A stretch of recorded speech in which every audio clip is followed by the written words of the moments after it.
Welcome to Embodied Union Podcast. We're back with another episode. I'm Charlie. I'm Lindsey. And we are continuing our conversation around relationship is a skill.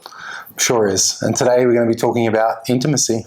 Intimacy, and it's a really big conversation. Yeah, and I don't expect us to get it all done today, and I'm sure we'll definitely be hitting topics in the future around intimacy and whatnot. Sure. But I think it's just like explaining to people and giving our version of just like it is a skill.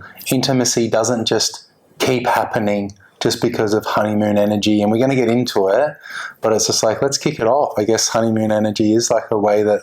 It's a really great place to start. And I feel like most people have had the experience of meeting someone new and that anticipation energy, like you're just so excited. So the intimacy feels a little bit more effortless. So I'm just going to speak from a woman's model of the world, but when you're in that honeymoon excitement, novelty, what's going to happen, what's it going to be like, this person is so new to me, there's so much unknown, there's mystery, it creates a lot of desire in the body, you know?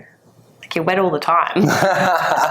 You are. Yeah. It's like big energy in the system, and honeymoon energy doesn't last. New relationship energy can't last because it's based on novelty and on this person being new. So as this person, say as my partner, as you become familiar to me, the honeymoon energy, new relationship energy will die. And then what we're actually left with is the skill of intimacy. And I think for most like mainstream couples, it's subpar because no one's teaching you how to fuck. Yeah, and it's this used to work, and you used to want me. I didn't have to do anything different, and now it doesn't seem to work anymore. And this is where couples can fall down because, and I know I have been through this in so many relationships, once that honeymoon energy does die and things do start to change, then if I don't, it's suddenly taken personally, like if I'm maybe... I can speak from my experience. I've had lots of men in the past who have taken my body's no personally. I've taken her no personally. And like you said, it was easier in the beginning. So like what's happened? And so many times I've taken it on as it's a me problem. This is a me thing. Maybe I'm broken. And I would show up for intimacy regardless. I would say yes when I was a no because I really bore the weight of like, oh, well, I used to be turned on and now I'm not.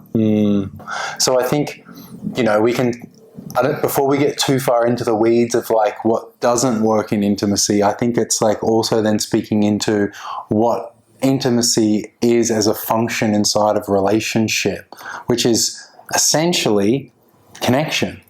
It's like we're connecting with each other, like with our intimate partner, there's 5 relationships and one of them is our partner, our intimate partner. And inside of that relationship, it's for a lot of people that choose monogamy, it's the one person that you can actually be intimate with, which is a different thing altogether compared to anyone else that we're sharing our lives with.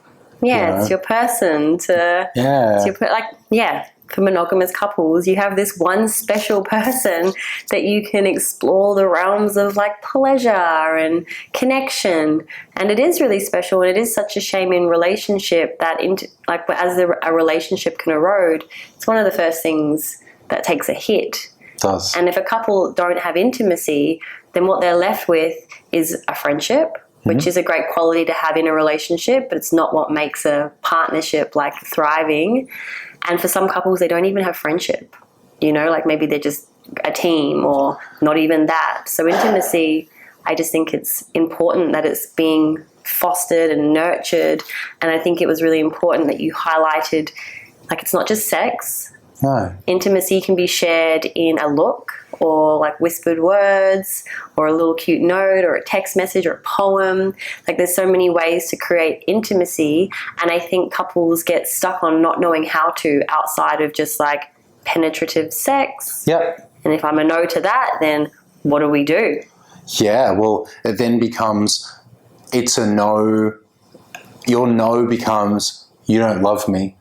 And that's so not the case for so many people, and especially in my experience for women, it's like women like love their partners, but it's they're not that interested in what is going to happen.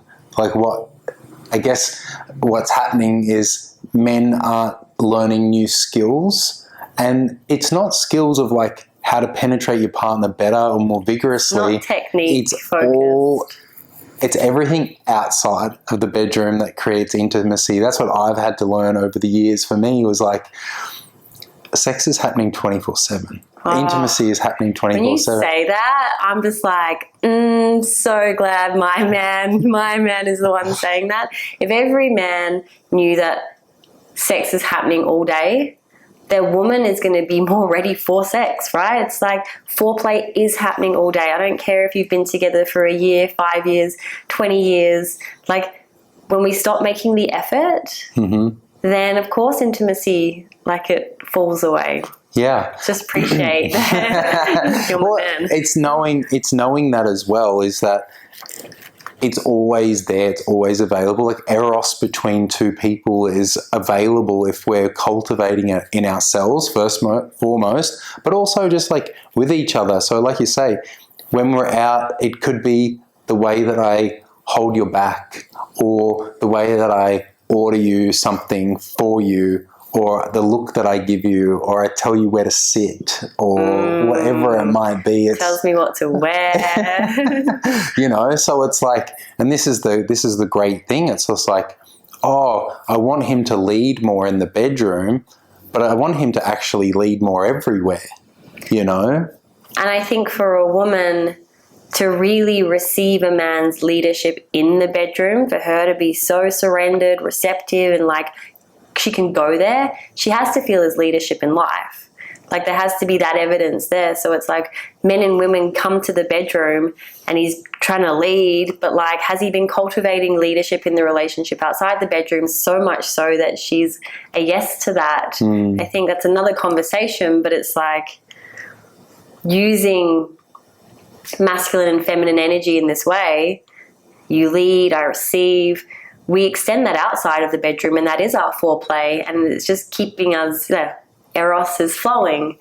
What I think is important that you said before is not only is it important that we make effort to keep eros flowing in our dynamic, how are we taking responsibility for connecting to our own eros? Yeah. And I think with that, it's like it's cultivation of practice, and it's also just like, for me, I feel pretty tapped into my eros. So, I think in a way, I think men are, but I think a lot of the time it's almost neediness. So neediness is present, and that's what's driving eros versus, like for me, I was like that. I've definitely had spells of neediness in my relationship, and it causes so much turn off. It's the biggest cock block. It is the biggest turn off for a woman is a man that's needy. Oh yeah. And so what I have learned to cultivate for me is like the play, the pleasure, and knowing that it's always happening anyway. Our intimacy is always present. So it doesn't have to look like sex. So for me, that has really helped me, as like the dominant energy, being a leader, being dominant, is sexy. It makes me feel more sexy. So then it gets to be this dance, this play that we do throughout the entire day, whether it's just buying you some delicious lunch and bringing it home, or the look that I give you, or like this morning, it's like, I want you to stand like this, and I'm going to touch your skin like this, and then it turns into passionate lovemaking. That's just like whatever it's always happening. Well, what I think is really an important part of what you just said is you've gone from in the past feeling quite needy, and you're now in a space where you've taken away the attachment to the goal. It's like your goal is to create eros and intimacy between us, but it doesn't have to look like sex specifically. It's like it's not goal-oriented. And that, I think, takes a lot of pressure off of everyone. Yes. Like I know for a man who hasn't really integrated his sexual desire, there is that neediness and he's almost putting pressure on himself, like I need it, I want it. And then that's inevitably putting pressure on his woman. And I have been on the receiving end of needy pressure pretty much my whole life, and it is the biggest cock block. It's the biggest turn off, and one of the best things that we do is put goals in the bin when it comes to intimacy. And like you always get to remind me, I can still have some contraction in my body from my own past and my blogs. So it's like sometimes my body, it forgets that I'm with you. It forgets that I'm in this new experience. And so we have this come up where I might have a contraction, and Lindsey reminds me that we're not going anywhere. We're not trying to get anywhere. We're actually just, our goal is presence, and let's just see what happens. And I love it when you tell me that my no is sexy. Of course and my it is. no is welcome, and my no is perfect. It really makes me quite emotional actually to have that experience because I crossed my own no so many times. And so I think the point of what I'm saying, it's one of the best gifts you can give your relationship is putting goals in the bin when it comes to intimacy. And if you are going to have a goal, make it presence. How relaxed can we get together? Yeah, and like spend time in just each other's company and each other's pleasure, and not putting pressure on it to perform either. Like its performance goes away as well. If we're just exploring each other and doing it in a way that feels like, I guess in a way it's like grounded, safe and pleasurable or playful, it doesn't have to look any particular way. It could just be hair stroking. It could just be just like, sometimes it's just like picking you up and making you laugh, is enough. It's just... Seriously, like there's times when Lindsey, you'll pick me up, spin me around, and it activates like this giggling energy, which then can activate eros. Totally. Because it completely takes me out of my head, and it's just like so playful that I'm suddenly really present, and I'm suddenly really aware of like your body, and we're here, and like play is a really beautiful entry, like a gateway into eros and intimacy. Yeah, for sure. Well, I think it combines that like part of us that's just like open to new experience, and when we're playing, we're usually in some version of joy, and we're not trying to think about the outcome. It brings us into presence. Like the archetype for the men is the lover archetype, which is connection, which is very present and very playful and very in the moment and spontaneous, and it gets to be fun. Like, when we're in that and we connect with our partner in that way, that is like, that's the spark. If men can bring that level of play and presence to their partner when it comes to intimacy, then it's like anything is possible. It gets to be so great. I'm going to ask you a question here because I think it's really relevant and can be really helpful for a man who potentially is dealing with feeling needy and feeling like he's not getting his needs met. How does he go from that feeling to then being able to focus on bringing play and bringing a different energy? How does he deal with that that experience of neediness? I think the best thing a man can do around that is have a period of celibacy or of abstinence around sex, and bringing like courtship back to the relationship. So by taking sex off the table, and the man taking sex off the table is super empowering, because it has him realize, what is it that I'm trying to get from penetrating my partner? Like if you bring it all the way down to just like the basic elements of penetrative sex that men are conditioned to being wanting, because they don't know any different, then it kind of has them realize of like, what is it? What else is there? Because it's the same thing with men when they self-pleasure. It's like a lot of the time men self-pleasure only with their cocks. only to orgasm, only with friction, only watching something stimulating or thinking about something stimulating, and never actually being present with themselves anyway. So it's all outcome focused. So if we can take the goal out for the man himself and then instill an opportunity just to like, what feels good? What would be like, what's a really like fun, sexy thing that we can do that isn't sex? And could that be it for today or tonight or whenever? And it's really like flipping this goal of what am I trying to get? Because I don't think men are even consciously aware of it. Most of the men that I've worked with over the years have something around sex, that sex equals she loves me, or sex equals she's not going to leave, or she's happy. And it's not the metric that women use. Well, it's the opposite, isn't it? Men are having sex to feel connected, and we need to feel deeply connected for our bodies and our sex to be open to sex. Like, we can bypass that. We can have mediocre sex. We can force entry on our body. We can use lubricants to create access. But it's like, our body will not fully open and be receptive and able to access the kind of ecstasy that's available if we're not deeply connected to and feeling like met on multiple levels, like not just seen, but like emotionally, really, spiritually, all of it. It's lots of layers for a woman, and this is a skill that men need to learn if they really want to be good in bed, because a lot of guys use the metric of, oh, I made her come. Like, coming can be painful. It's like coming can be like a real struggle and like not even that good, you know? So it's what is the metric? That's a man's metric of sex, is I orgasmed.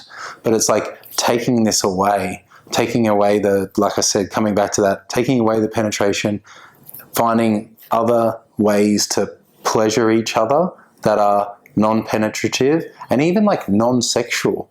It's like, what is a way to create intimacy and desire? Like, my thing is like, if I'm with somebody and we could probably get into erotic blueprints, but it's how am I creating anticipation for my partner?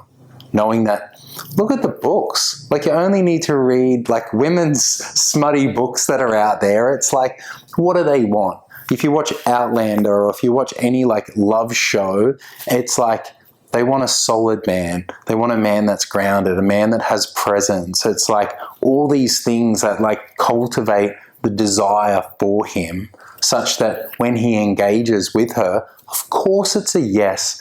When you know how to turn your partner on 24/7, you don't ever have to ask for sex. You're not asking her, because if you ask a woman for sex, it's a no.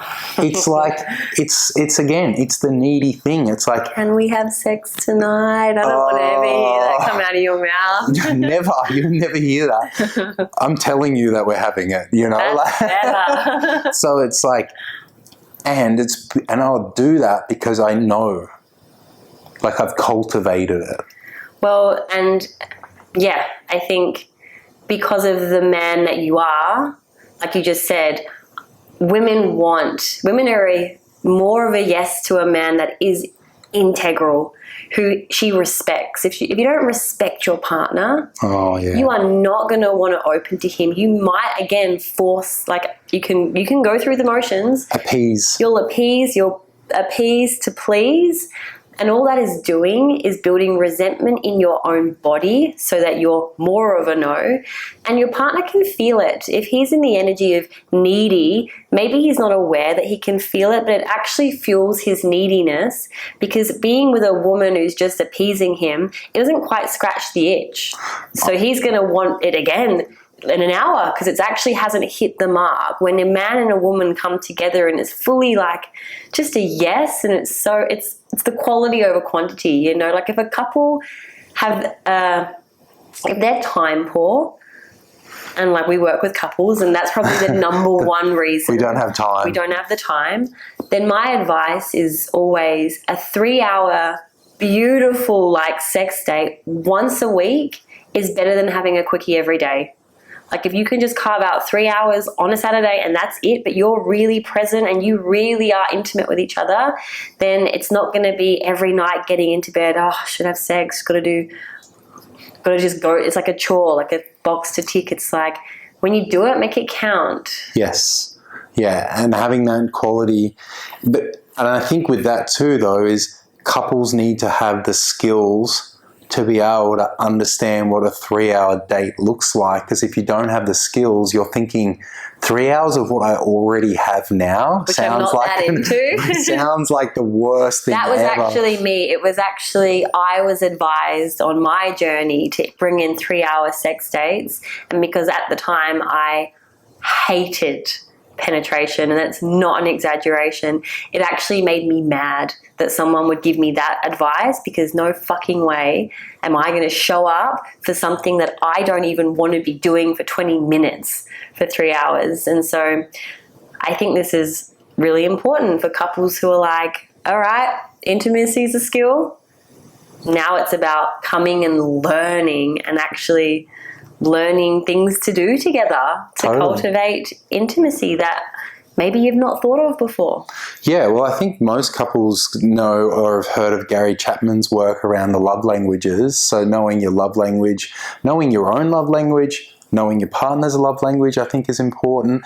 Knowing that it's not perfect. No model actually is. No map is exactly right. And we can be all 5 of them. So it's acts of service, gifts, touch, quality time, words of affirmation.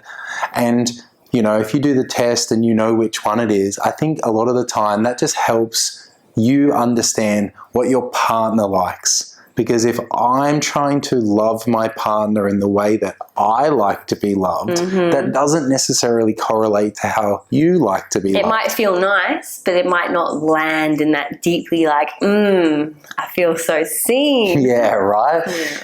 Things like the erotic blueprint. So we have love languages, good to know, and then erotic blueprint. Is that Miss Jaya? It's Miss Jaya's work, and there's a free test you can do online to figure out what your erotic blueprint is, and they've got energetic, sexual, sensual, kinky, and then shapeshifter, which is you can dance between them all. And like you just said, no map is perfect. I think most women are probably energetic and sensual, but it's like we can be everything, we can be all of it. Yeah. But knowing your own blueprint means you know what you like. It knows what kind of fuel sources for arousal can get you going. If you know what your partner's blueprint is, you know what their fuel source is, it gives you ideas of things to play. And it's like, Lindsay's kinky. All right, then that's a whole like Pandora's box we can explore there. And if I'm energetic, okay, cool. What does that look like? Yes, exactly. And then this is the beauty. Then it's like, I then can now start to learn things that my partner will enjoy, and it makes me go, well, what could I set up here? What could this look like? If my partner's really into anticipation, what would actually be a turn-off would be trying to penetrate her too soon. Because if I am a sexual in my erotic blueprint and I want sex and I'm trying to go straight to sex, that is the exact opposite of an energetic. An energetic wants the anticipation of sex. And that's why it's like, if these are opposing each other, there can be a lot of upset in the bedroom, or a lot of like, it's not working, or it's your, like, you know, like we could be sitting here and going, it's your fault. You know, something's wrong with you. This was my experience. Like my whole life, I lost my virginity when I was 17, right up until I was 30, I'm engaging with partners who know nothing about erotic blueprints. I know nothing about erotic blueprints, and they're being sexual with me. And I'm like, why do I hate this so much? From 17 to 30, it's a long time to feel like upset and mad that I'm supposed to like this, and this is an important part of relationship, but I actually fucking hate it. And then when I get to my 30s and I start learning about Tantra and this work, and I meet you and we have our relationship, and it's like, I'm actually energetic. It's no wonder my body's been handled mechanically and sexually for so long. I've even been trying to do self-pleasure very sexually, and being like, why don't I like self-pleasure?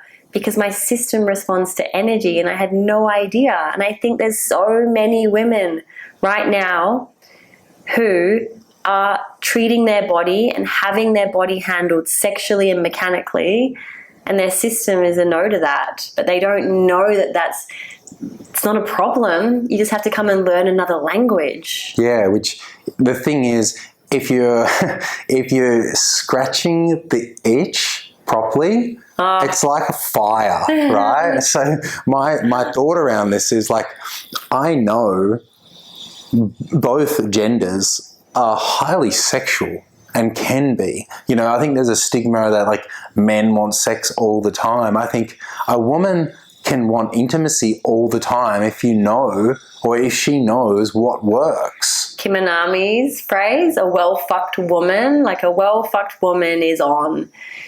She is as ravenous, if not more, than a man. Like, yep. There's definitely truth in that. And I think because a man's orgasm is more mechanical for the sake of the species, it makes, when we don't know this stuff, he can still reach that point, that blip of pleasure. Whereas a woman, what I love is the metaphor you give around a woman's body being an instrument, right? And she's not a drum. She's not a drum that you can just hit with the same rhythm, same tempo, and expect the same sound to come out. She's actually a really magnificent, subtle instrument that needs a skilled player. Absolutely. And when she is played properly, like that woman, that well-fucked woman, that well-met woman, she's on. It's beautiful music that it makes. It's beautiful music. Yeah, absolutely. And, you know, if you're in a relationship and there has been like a flat spot being hit, or intimacy is lacking, it's how can we do it differently such that we're not trying to, my thought around this is we're not trying to bring novelty into the bedroom to extend the honeymoon phase. We're trying to bring authenticity, realness, rawness, actual connection that inspires desire, either in the bedroom, outside the bedroom, however it is. So it's knowing that it's not always a direct correlation. So sometimes, like I said, for men is if we take sex off the cards and we take the pressure away and the shoulds and have tos go in the bin, then it creates for a new possibility to occur. It creates the opportunity for your partner to actually follow you up. You know, like if I work with men, so often at times it's a man feels upset that he's the one that's always got to initiate. And it's like, well, if you were inspiring desire in your partner, it would be good to have the feedback that she's hitting you up. So if she's not hitting you up, there's probably a reason for that. You know, that somewhere along the lines she's not being met, and or is she cultivating her own eros? And this is why we've got to champion each other, you know. And I totally get that a lot of couples, they sleep in the same room, they cohabit the space that they're in, and it's very much like family life, busy, work, getting this sort of stuff happening. But it's like, how do we become an attractive shore with our partner? How do we make sure we're not merging together and becoming like this one? And how do we create the charge of polarity of you are over there and I am over here? I know that we do it. We have separate rooms. Like we're in my room right now, you know? So it's just like, and there's your room and there's my room, and we sleep separate so we're not overdoing our frivolous touch. We already work together. So it's like, if we work together and live together, how can we create space so there's desire? You know, and I think it's the same for other couples. It's like, how are we creating this, like, you know, creating space in our relationship to create authentic desire and getting a real sense of like, I am me, I am sovereign, and potentially even doing my own self-pleasure practices and you doing your own to build and cultivate your own energy in yourself as well.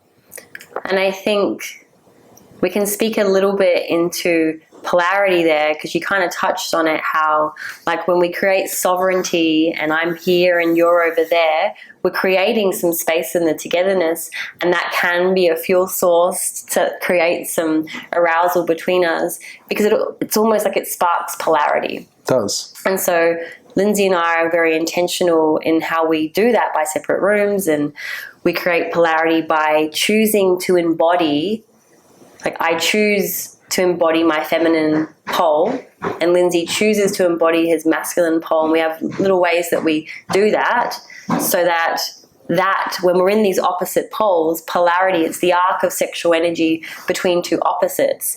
And the beautiful thing about polarity is that it's just a choice. I'm going to be in this energy, you're going to be in that energy, and we can draw on polarity. Like, it's not like novelty that wears off. Polarity, we can utilize it till we die. You know, it doesn't go anywhere. It's just having awareness around energetics, knowing that I can also step into a masculine energy, and you can step into a receptive feminine energy, and we still have a beautiful arc of desire between us.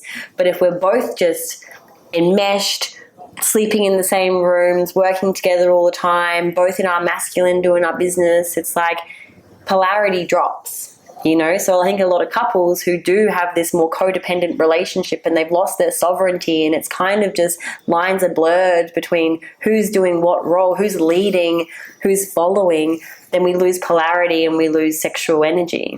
Yeah, and I think that, you know, like perfectly said, is also that part of us, especially men, that ask for sex, because then that is like almost the feminine. It's like, can you please lead this? It's like, no wonder. Please have sex with me. Yeah, it's just like, it's a no, you know, and this to me is why we need to make sure that we're cultivating it without the need for asking for it. It's just like, can we have enough awareness to know that it's there? You know, it's like when you watch a cake rise in the oven, it's like, you know, it's ready, you know, and you can tell, you don't have to ask it. Am I the cake or are you the cake? You know, sweet treat. Yeah, and I think that sometimes is like, that's what's missing a lot of the time. It's like, come on, like where's your level of skill and presence and attention to know that your partner is a no? She's a no. So what if you ask someone that's a no a question like that? What are you going to get? You know, like. It's literally, it's no wonder it's not working. It's because so much of the relationship is not set up powerfully to have intimacy be the result. So again, coming back to the last couple of weeks in this podcast is agreements, boundaries. You know, what are we setting up that's really good in our relationship such that intimacy occurs? I think that's really important. It's when you know that relationship's a skill, you're working on all of these other skills that allow intimacy to be the consequence. Stop trying to make intimacy, like, just focus on being good at relationship and know that intimacy flourishes. Sure does. And that's the thing, like I've been thinking about it lately as doing like a little pyramid and thinking that like intimacy and sex and sort of love is right near the top. It's the cherry on top of like the foundation of relationship, which is your agreements and trust and respect and safety and these other aspects that has it go, feels good.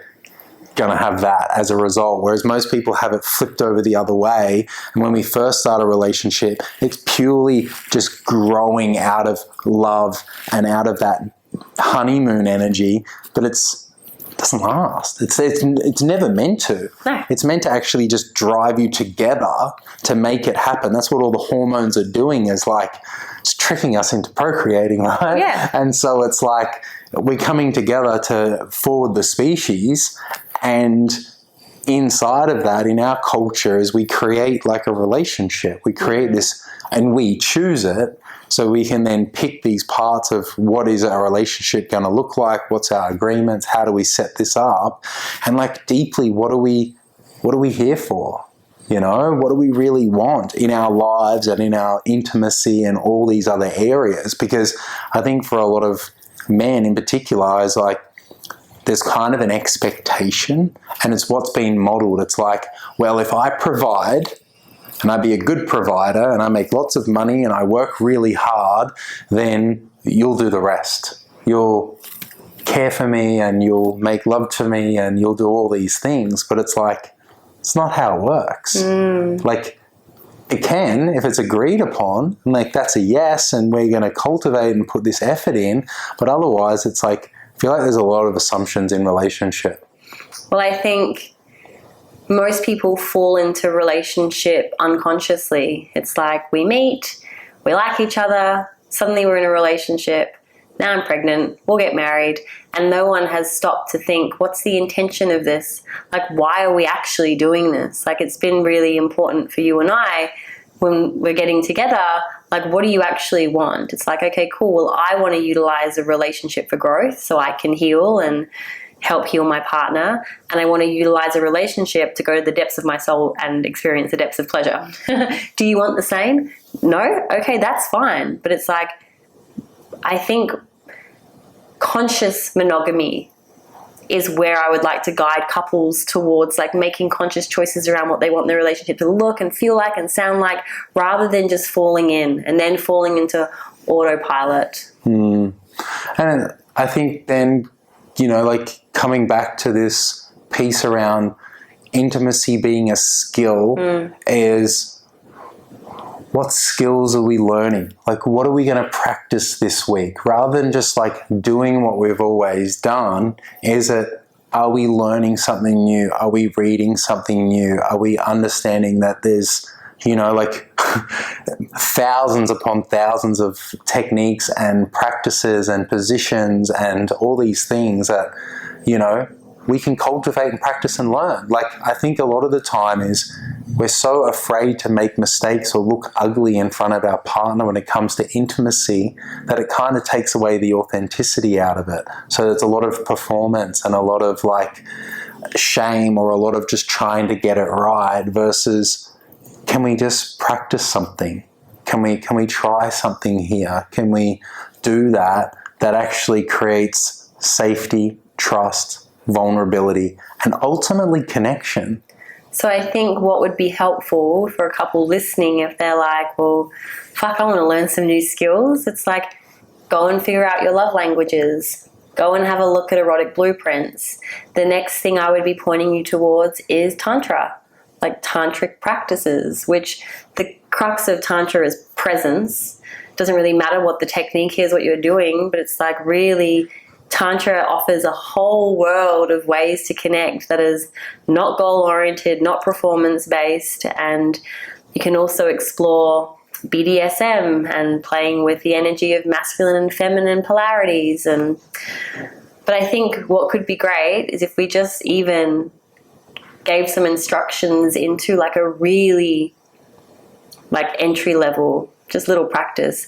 Because I think couples need to stop trying to have sex if sex isn't happening and start doing like little connection practices. Yeah, for sure. So one that Linzey and I, if we work with a couple, it's usually the first practice we'll give them, and it's one that I love so much. And it's simply to sit in a yab yum position. And what that looks like is whoever's going to take on the masculine pole, the bigger partner, this is his role. He sits on the bottom and I sit in his lap. I have my legs around him, and we can have cushions under our hips to kind of elevate the hips and bring us closer together. You make it as comfortable as possible. If you can't sit like that, you can always just lie facing each other. But once we're in like a yab yum position, we've got genitals are close, hearts are close, eyes are close. And then all we do is spend some moments with our eyes closed and drop into our own breath, focusing purely on the breath. Breath is the anchor to presence. And then we'll open eyes and we'll eye gaze. And we'll sync our breath. We breathe together. We look at each other.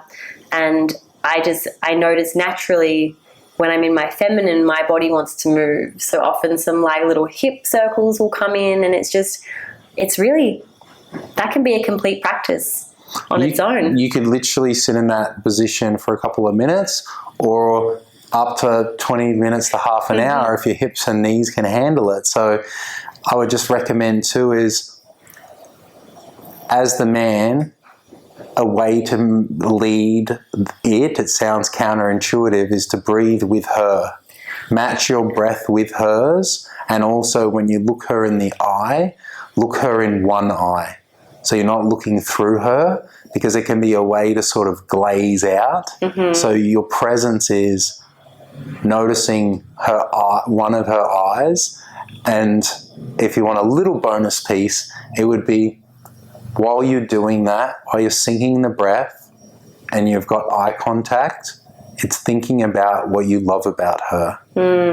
And that brings the heart into it and the body into it as well, of like, what I love about you is, and it's just saying a few things in your own mind, not out loud, but just like bringing your presence as well. So you're not just thinking about the dishes or thinking about what jobs have got to get done. Presence is really the secret sauce. It's the thing that, you can be making eye contact with me and I know if you're thinking about something else. It's like women especially, we're so subtle to energy. Sensitive. So sensitive. I can feel when you're not fully with me. Yep. So it's like, be present, like use it as partnered meditation without the goal, just... Yep. Yeah. And if you notice as a man, if you're noticing your partner that's sitting on top of you in yab yum, starting to move, starting to enjoy herself, let her. Don't try and make it more or necessarily move it anywhere. Let her have her experience. I think this is really good, because otherwise, as a man, we can see that as a sign of she's getting turned on, we've got to take it somewhere. Absolutely not. How can we just cultivate that? Because again, this is anticipation. How is this right now just this beautiful experience that doesn't need to go anywhere? Even if at the end she wants it to go further because she's maybe feeling something or it feels really good. One of the key pieces here is like, how can you leave it in that position, like leave it just there? So many times, Linzey Beister, you've gotten me into such a yes, and then we've just left it there. And that's unheard of in my experience of intimacy with other men. It's just... Well, it's the same thing as like, it's almost like aftercare. It's when I'm getting my partner, instead of the goal being to be penetration or to sex, it's how can I keep my partner turned on all the time? And not that I put pressure on myself for it, because it's not always present or it's not always alive or there. But if I can bring you into a turned on place and then do something else, it's keeping you warm. If a woman's more like an iron and a guy's more like a toaster, where we can just click it on and we're ready to go, a woman, if you can keep her warmed up and keep the furnace there or the fire burning and the coals burnt like red, that's the best. Yeah. Because then it takes nothing, and then it just takes me to just give you a look, and you're like, and then that's it, and then we're playing in that for hours, and then it becomes, by the time it's possible, or I feel like it, it then becomes okay. You know, like, what do I want to do here? What do I want to play with? How are we going to make this an epic experience with each other? It is an epic experience. Yeah. I think just quickly, because we can wrap it up soon, I think we really covered some of the most important parts, but for a couple, like some of the biggest blocks to, like, yes, it's a skill. Yes, you can learn the skills. But if you're trying to learn skills on top of resentment or unspoken words or stress, anything like that, it makes intimacy a lot harder. So you have to look at, like, what are the blocks? What are the blocks to intimacy? Because it's having those hard conversations, I think, outside of trying to be intimate. Like, we don't want to try and create intimacy over the top of unspoken truths. And this is why last week we did the work around self-revealing and cleaning the glass. It's how can I clean the glass? And we're not sitting down to clean the glass to then try and have sex after. No way. It's two separate dates. Intimacy dates and communication dates need to be separated for sure. Yeah, and it's making sure that we're not, sitting down to have an intimacy date and then it turns into something else either. It's like, how can we actually be mindful of this around our blocks, if there is blocks or there is hurt, because it's understandable to have conflict or to have misagreement, like, tension in a relationship. Yeah, for sure. And how do we repair that without damaging the relationship, so we don't damage the intimacy. Because if we're trying to use intimacy as a repair source, that is when it can cause big, big problems. We can get into the fighting and fucking cycles and all those things. So it's like, how can we keep that sort of separate so we're making sure that we're clean, we're good, we're clear, so we can have clear, amazing intimacy. So if you haven't listened to the Self-Revealing podcast, it's the one last week, and it's going to give you a tool to actually get your communication super clean, so then you can come back and do all this yum intimacy stuff. Yes. Want that. Yeah. Want that for couples. Like, I love Far out. helping I wanted couples. it for me for so long, and now I have it, and I can't tell you what a just relief it is to know that I can continue to cultivate this. It's not reliant on us being new, and like, it's just Gets to get better. it actually gets to get better. You think the honeymoon is a good time. Once you can drop into this more authentic, embodied union style of love that we advocate for, it's wildly deeper, more ecstatic, more what's my name, what planet am I on? All right. I think that pretty much covers it. If you guys want to learn more about this stuff, this is the work we do with couples. I also work with women. Linzey works with men. So you can reach us on Instagram, Embodied Union. You can message us through the podcast. And we'll see you next week, where we'll talk about another skill. Yeah, another topic, another day. Thank you so much for tuning in, guys. you. Appreciate you. Thank you, sweet man. Love you, Critter. Love you.